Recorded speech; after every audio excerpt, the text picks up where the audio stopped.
Hey again, everyone. Welcome back to another episode of Discussions of Darkness. I wanted to start this week's episode off with a bit of an announcement, because I'm pretty excited about it, honestly. I mentioned this a while ago in one of our earlier videos, but I have been putting together some supplements for Hunter the Vigil, as folks who regularly watch might have seen, because a while back we came out with The Blade itself, which was a supplement focusing on corrupt equipment for Hunter, which is a whole new merit structure, along with a bunch of examples for things that you could just put into your game and base your own ideas off of. For those who are curious, corrupt equipment as an idea is tied into, well, the concept of the dark force that creates slashers. So, if you enjoy that aspect of Hunter, I highly recommend checking it out. But in addition to that, regular viewers of the channel might notice that Bloody Business came out a little while back. It'll be a couple weeks by the time you all see this. But it was a dramatized version of the introductory fiction of that supplement. And it's been a while since I have done audio dramas on this channel. For folks who do enjoy that, I would recommend heading over to The Alice Files, which is a channel I run with Alice Liddell, where we have an ongoing audio drama narration. Self-plug done there. But in addition to The Blade itself, I wanted to try at least one more Hunter supplement, which dropped just this past weekend at time of recording, though it will have been a couple weeks by the time you all see it, which is Agents and Assets. And these are NPCs that you can bring in either as agents or as street contacts and helpful NPCs to use when you have a game involving Task Force Valkyrie. For folks not familiar with Hunter, Task Force Valkyrie is essentially the secretive arm of the U.S. government that elects the best, the brightest, to the bottom of the barrel, and points them at the supernatural community with their finger on the trigger saying, "Try me." And they are a force that is essentially using bleeding-edge technology to make certain that every supernatural creature in the country, if not the world, plays by the rules and stays on their best behavior, because while you might be able to survive a assault from one of their field agent forces, no one wants that kind of headache, regardless of how old and powerful they are. As they say, no weapon forged by mortal man might be able to kill you, but we wrote that in the Bronze Age. Let's see whether or not this salvage laser technology from the end of World War II gets the job done. And I bring this up because over the past year to 2 years, I have been rather spotty when it comes to Storytellers Vault releases, and the reason for that is essentially because, well, it got harder to do when people seemed less interested. It used to be every month to every other month I would have a new release for Vampire, Werewolf, Mage, sometimes Geist, most often Changeling the Lost. That seemed to be what folks really responded to. And at time of recording, I have 41 Storytellers Vault products just out there for you to check out. Links to most of them down in the description below. But I wanted to ask all of you out there listening, since Discussions of Darkness is one of the longest running shows we have on the channel, and it touches on a lot of the things that we've been doing for these games, this setting. What is something you'd like to see more of? And, well, I wanted to tell you all how you could make that happen. Because there's a lot of folks out there who may enjoy games, they may really like what creators are doing. That doesn't necessarily mean they know how to get a message to the creators, publishers, companies out there who work on the games that they actually play. And so it can be a bit of a disconnect between what the audience wants and what the creators are making. So this is a bit of a cheat sheet, both for myself and Azkale Games, but also you could use this for any creators out there, any companies out there. The only difference is the bigger the company, the more, well, word they need from the reader as to what's going on. So, if you want to see something specific from myself or from Azkale Games in general regarding Storytellers Vault products, this would technically work for anything, but we're talking about Storytellers Vault today. The best, most powerful way to get your message across, the way that you are most likely to get what you want, is to buy products that are similar to what you desire, rate them, I would say rate them highly, but rate them what you feel they deserve, and leave a review. And in your review, absolutely talk about the supplement that you got, but also leave a comment saying what you want to see more of. And I say this because publishers, small and large, read their reviews. They pay attention when people rate things, and especially when people start buying things, that is the clearest message of money talks. And it is one of those things of, yes, we're all here to play a game, we're all here to have fun, we are all here to make things that we enjoy, but at the end of the day, this is still a job, this is still a business, and publishers have a razor-thin margin, so a lot of them are not willing to take a risk on something that it looks like not a lot of people are interested in. So, if something starts making those metals on Drive-Thru-RPG, if it goes copper, silver, electrum, or gold, which would be super rare for a Storytellers Vault game from, a smaller publisher, that's going to perk up ears and get interest. It also sends a message directly to the publisher of, hey, someone has rated this and someone has left a review.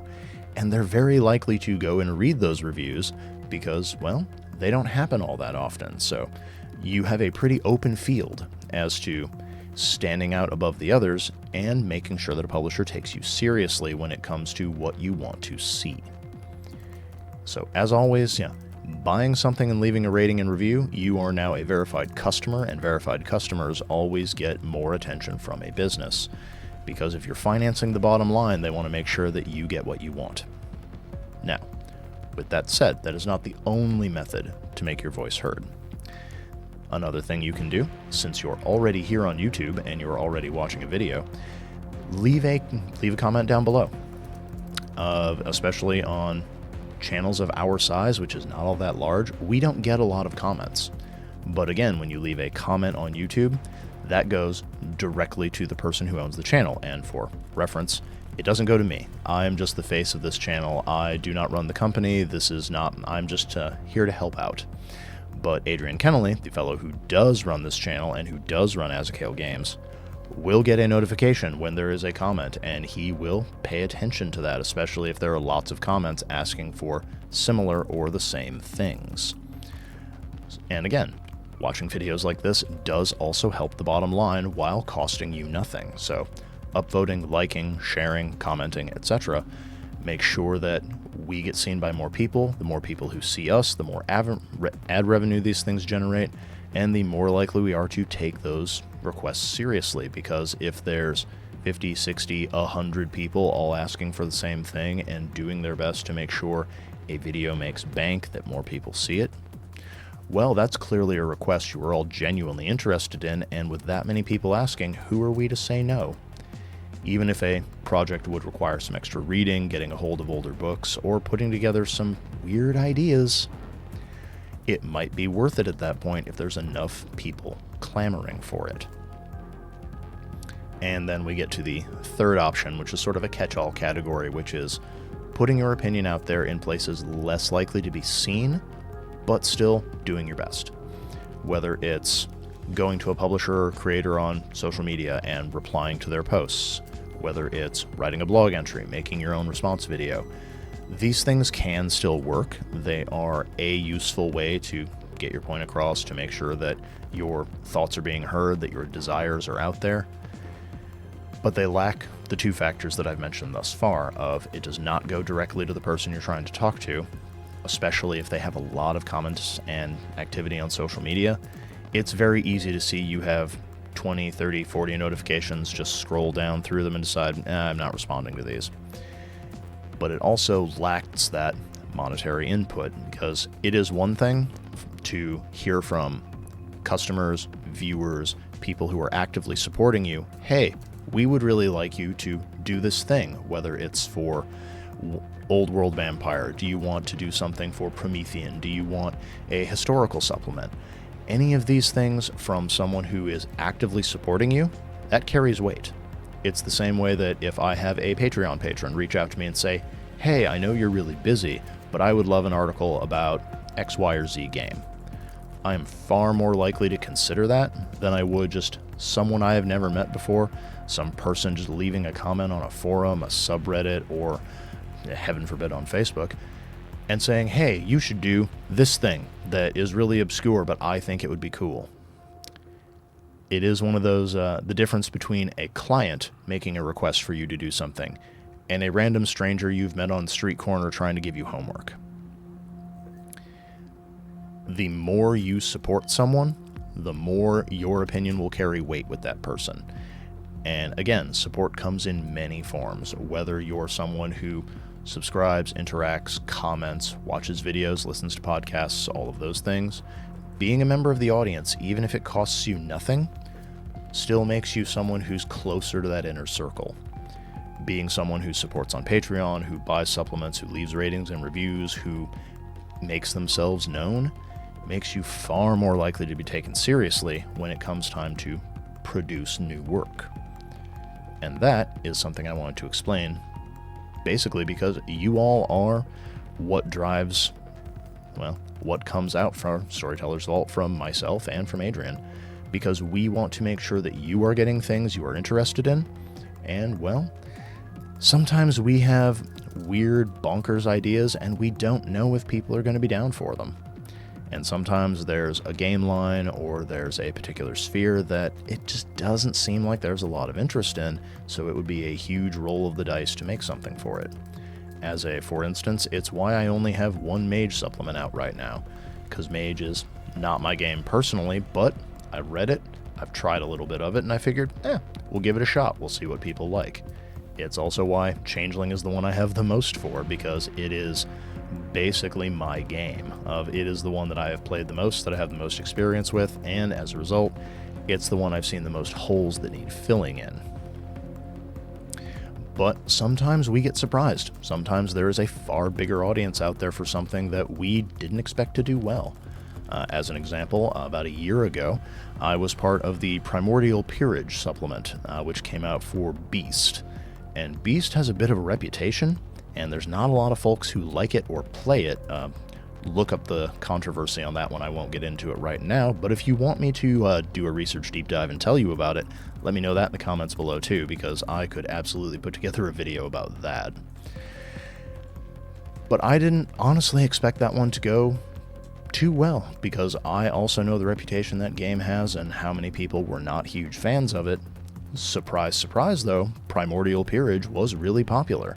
There are a lot of folks who enjoyed it, and it still moves copies today because it seems a lot of folks were interested in Beast, they just really didn't like the core premises of the game. They wanted more options, they wanted stuff different and apart from what they were originally given, and the supplement provides that.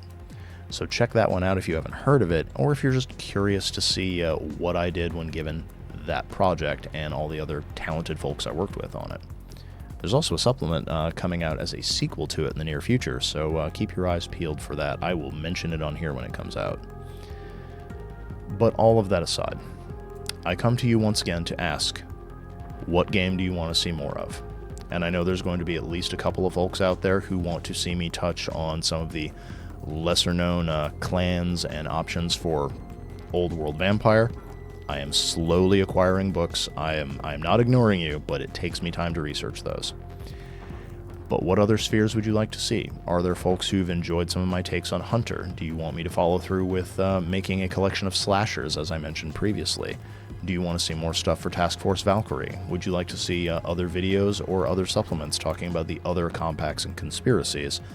Since Hunter is one of those weird things of it's a game I feel more people should play, I mentioned it on here, of it's the ideal introduction to the setting for folks who are not familiar with the setting. But if Hunter's not your game, do you want to see me delve into Promethean? Do you want to see me go back to Mage and come up with some more supplements for that to do some heavy lifting? Would you rather I return to Vampire, to Werewolf, New or Old World? I've got a couple ideas for both of them. Would you like to see me try and tackle Mummy, if I can find some reading time to get into that? Or would you like to see me get back to Geist and give it more options, give it a little more heft than I did with the one supplement I've done for it? I am open to ideas, but it's going to depend on you all in the audience. What do you want to see? What do you think would be good additions? And perhaps most importantly, what are you willing to support? Because I can write supplements all day, every day, but if none of them sell, I'm going to have to give up and get myself a day job, because this won't support what I'm doing anymore. So as always, check out what I've already got on the market, see if there's anything that really suits you, and if there is something you want to see more of, make sure it's something you actually want to check out, whether it's a supplement that you would buy if it came out, whether it's a video you would watch and share around if I made it. Let me know your thoughts down in the comments, because I am always willing to just take a stab at things, but it's better if I can hear it straight from the horse's mouth and not have to crystal ball my way and hope that what I picked happens to be the right response. But till next time, happy gaming, everybody. Thank you for staying to the end of this episode of Discussions of Darkness. If you enjoyed it, please consider liking the video and sharing it on your own social media to help boost the signal. And if you'd like to help us keep the show and channel going, don't forget to hit that subscribe button as well. If you have any questions about the topic I covered today, or if you have something you'd like to see covered in a future episode, make sure to leave it in the comments below. Lastly, please check out the link in the video description to browse all of my World and Chronicles of Darkness supplements from Ezekiel Games. So far, we've covered Changeling the Lost, Vampire the Masquerade, Mage the Awakening, and Geist the Sin Eaters, in addition to a handful of general supplements that will be useful for any game set in the World or Chronicles of Darkness settings. Thank you in advance for your support. You're the ones who help us keep the lights on, so we don't fade into the shadows.